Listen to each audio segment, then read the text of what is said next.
welcome back everyone, Mike here. I'm putting a line right here at 33 inches. You can't really see it, but I'll explain why here in just a minute. All right, let me show you what I got going on here. This is the pad where the new building's going to go. And by the way, this fence is going to come out of here in another week or two, but I'm going to use it for now. If you can see at the bottom of that rule right there, there's a line on that post. I put that line there. That is finish grade. That is the that'll be the floor level in the new building. Now I'm going to have 5 inches of concrete, and then on top of all this fill here, I'll have a couple inches of stone. So my subgrade, it needs to be 7 inches below this line, right? That would be subgrade. That's the elevation I want this entire pad to be. 7 inches below that line. Well, up here, I measured up 33 inches to right here. That's 33 inches from finish grade. You may be asking yourself, why did I measure up 33 inches? I'll tell you, because 40 is an easy number to remember. So now I know from this line down, I need 40 inches to get the subgrade. So now that I have that piece of ribbon on that post, 33 inches above finish grade, I'm going to use this folding rule and this sight level next. Now this is an oldie but goodie right here. I've had this for probably 30 years. Kind of banged up, but it works pretty well. I'll show you how it works. All right, I'm going to open up my rule here.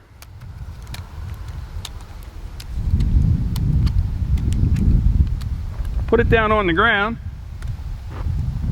And what I'm going to do, I'm going to look through this, and I'm looking for that ribbon over there.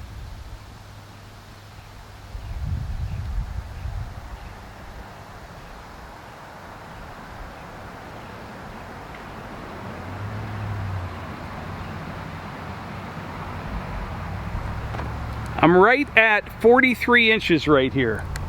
43 inches. So what that means is I need 3 inches of fill right here.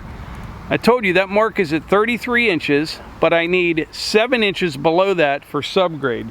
I'm at 43 right here. So this rule is 3 inches lower than what I need. So that means I need 3 inches of fill right here. So I'm just going to paint a 3 right there. I need 3 inches of fill right there.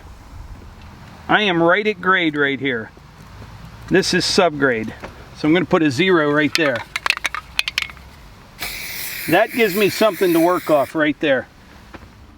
All right, over here I'm good. I'm standing, approximately in the center of the building right now. That's subgrade right there. I'm on grade. I'm on grade over there. But as you start walking this way, I need 3 inches of fill right here. I need 4 inches of fill there. And it really starts rolling off out here. I need 10 inches more fill right here. Now this is actually outside the building a little bit. Edge of building is going to be somewhere right in here. But I'd like to keep as much level around the building as I can. But like I said, 10 inches of fill goes right there. And then over in this corner, 18 inches of fill. Now, I probably won't bring that up quite that much because, the corner of the building's, over in here somewhere. So that gives you some idea. I still need quite a bit of fill over in this area here. But all the way over there by the excavator and stuff, it's pretty close to grade. It just needs kind of smoothed up a little bit. But all the fill goes out here.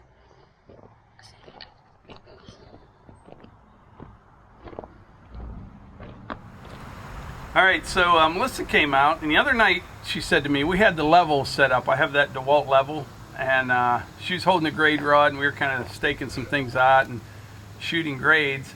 And then she said to me the next night she really didn't understand what we're doing. Is that right? Right. I still don't.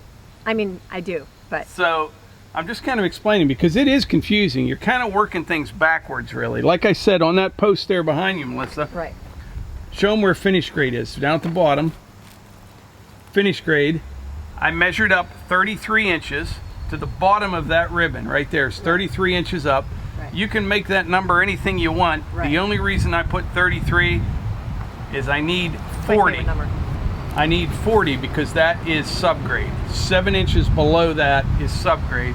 From there up, you'll have 2 inches of stone, 5 inches of concrete. So I was showing Melissa that site level there and how to use it. She looked through it, and you want to go over this corner here, and we'll get a shot and see how it is. It's a little, if you're not used to it, it takes some getting used to. So can you see the ribbon? Yeah. Ah, yeah. Wait a second. Okay. So, we need, Is that level right there? right.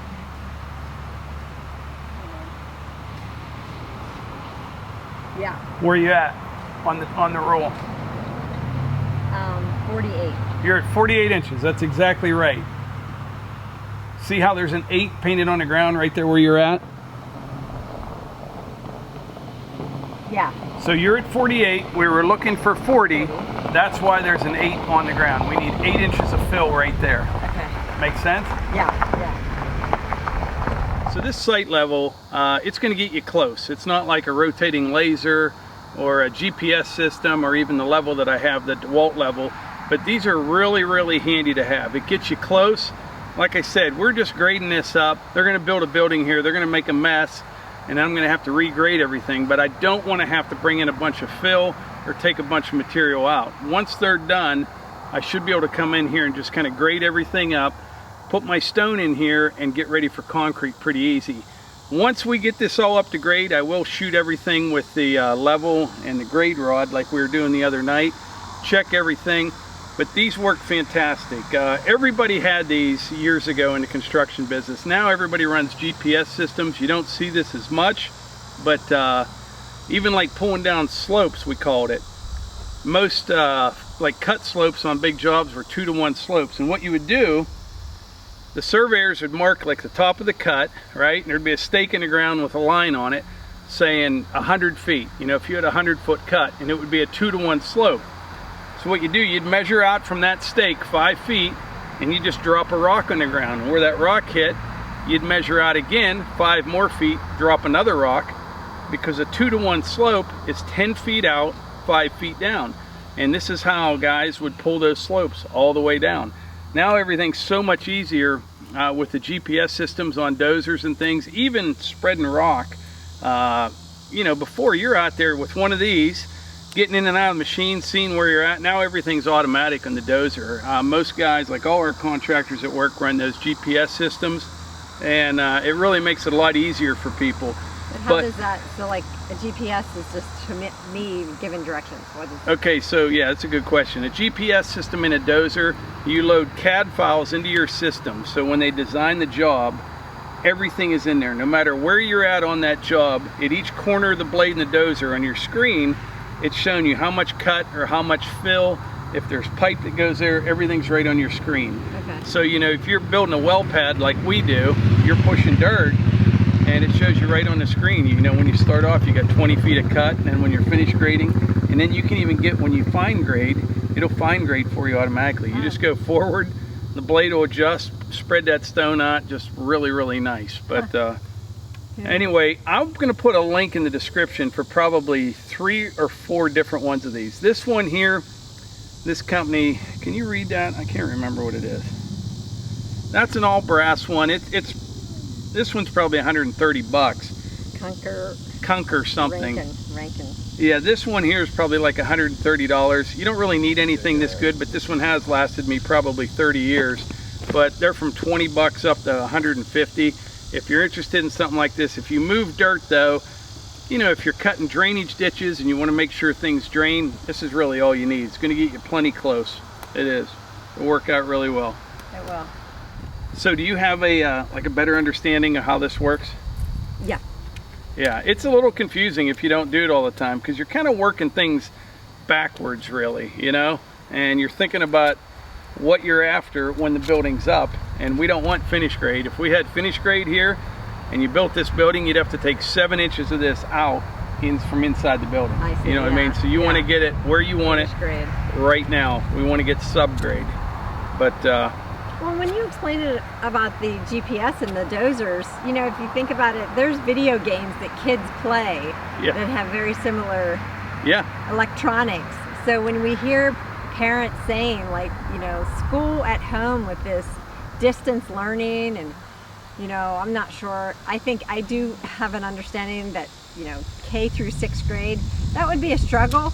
But listen, 7th through 12th grade, these kids can learn a TikTok dance and video in like 2 minutes flat. So I'm not concerned that it's probably a good thing. Learning.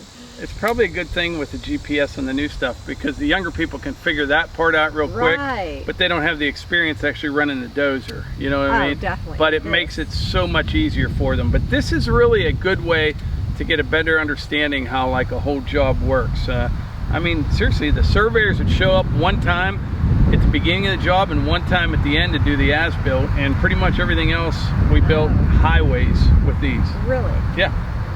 Yep. Wow. So I think that's it. Like I said, I'll put a link for 3 or 4 different ones of these if you're interested in something like this, but they're really handy to have around. And not everybody's going to go buy a rotating laser when you only need to check grade a couple times a year or something. Yeah, you need one good eye. One good eye. Well, you ready to get to work? I guess so. I'll show you what we got to do here tonight. All right. So I'm going to take the excavator down below and then take the dump trailer down and start hauling some loads of fill up here. But I don't know, you can see this right here, Melissa. See this windrow of topsoil all through here? Yeah. There's just a little strip right here. She's going to hop on the BX, clean this out of here, and then I'll start dumping loads of fill over that way. We'll get, I don't know, 3 or 4 loads up here in about an hour, less than that. Okay. Like I said, over this way here, need 4 inches right here, 9 inches over there. So I'll start dumping over this way.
third load.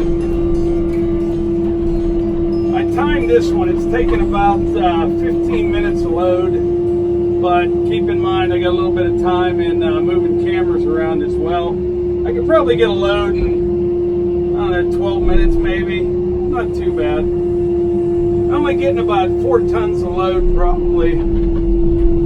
I've had several people mention, you know, that I should use the MX 5400 instead of the pickup, and that's a pretty good idea. The tractor would definitely pull it, but I don't have a trailer plug on that tractor, which means no brakes. And I'm telling you, the trailer weighs, I think, 3,500 pounds, and then 4 ton, you're well over 10,000 pounds there that I'm pulling up that hill and getting turned around, and I just don't want to risk it with the tractor.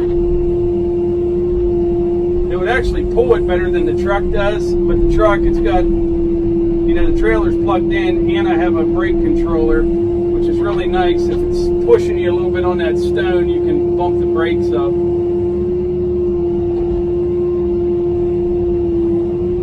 What I'm doing here, there's a little bit of, I call it overburden, some of this clay stuff on top of that shale.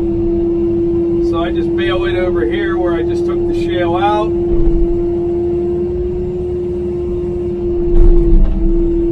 Then there's that real slabby stuff I talked about. And then back into the good stuff.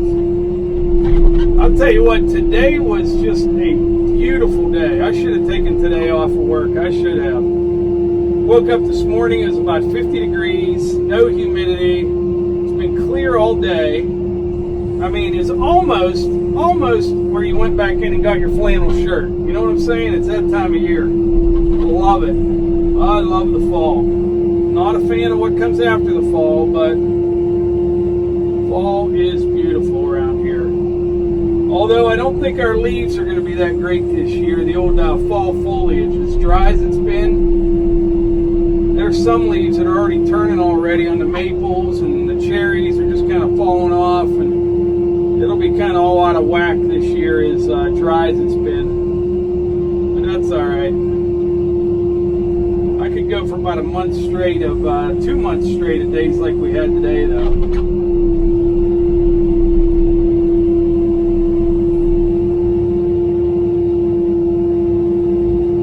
This machine is just a dream to run. So comfortable, so smooth, powerful, got plenty of reach. I mean, that's a long way down in there. I don't know if you can tell from that camera or not, but you can get down in there and get the good stuff. Looky there. Oh yeah.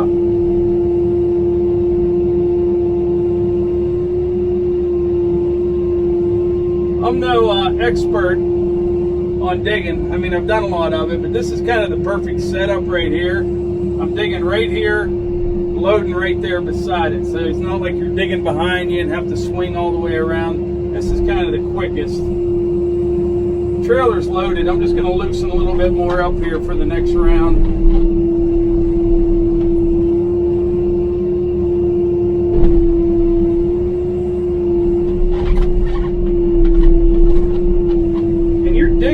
Right down on top of that stuff. It's not like you're able to peel it up. This thing goes right through it.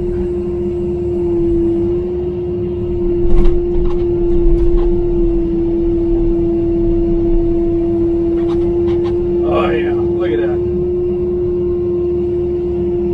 Beautiful. We'll go dump this one.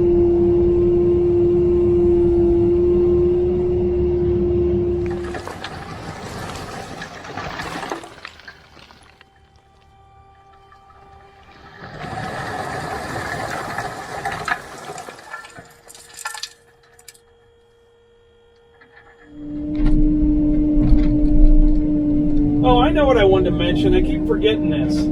I've gotten several comments, I mean a lot of comments, emails, and some Facebook messages from some guys saying that they're subscribers to the channel and they have their notifications turned on and they stopped getting notifications when we upload. I have no idea what's going on there, but I have heard that happen before. So I would like to ask a favor, if you don't mind. if you are a subscriber, make sure you hit that little bell icon to get notifications. And then there's a thing up there that says like turn all notifications off or enable all notifications. Look into that. And if you're doing everything right, let me know in the comments, you know, after this video or after the following video, if you are getting notifications. I would appreciate it. I don't know what the deal is with that. I've heard other channels talking about the same thing. But yeah, if you're not a subscriber, please do hit the notification. There's a little bell icon there. And then you can click one step further, I think, and turn on all notifications. And just let me know if it's working over the next couple days. I don't know what's happening. Our views are up. I mean, you know, a lot of people are watching the videos, but people are saying they're not getting those notifications. Man, I got quite a hole going here. Woo!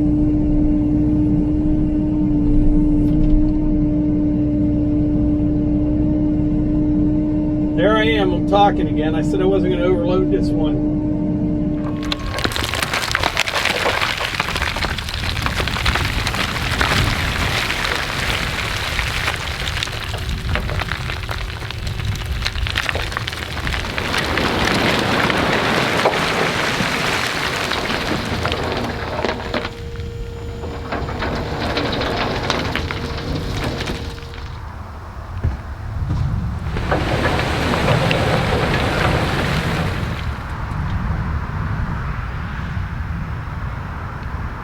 Well, I got 4 loads up here so far. I'm guessing I'm going to need, I don't know, 7 or 8 more loads. I'm not sure. We'll see how close I am. But anyway, Melissa just called. She said dinner's ready. So I'm going to head in the house, get a bite to eat, and then I'll come back out and haul some more up here. So I'm going to wrap this video up right now. But like I mentioned earlier, this sight level right here, really nice little device if you only need something every once in a while, and it'll get you close. I'll put a link in the description for like 3 different ones. I think this one here is probably about 130 bucks maybe, but it's good quality. I've had it for 30 years, but I think you can get one for like 20 as well. It'll do the same thing, might just not last quite as long. But anyway, I think that's about it, and don't forget about that whole subscribe thing and bell icon. Check that out. Let me know in the comments. And I think that's about it. So like I always say, if you enjoyed these videos, please hit the like button, click subscribe, and share them with your friends. Thanks.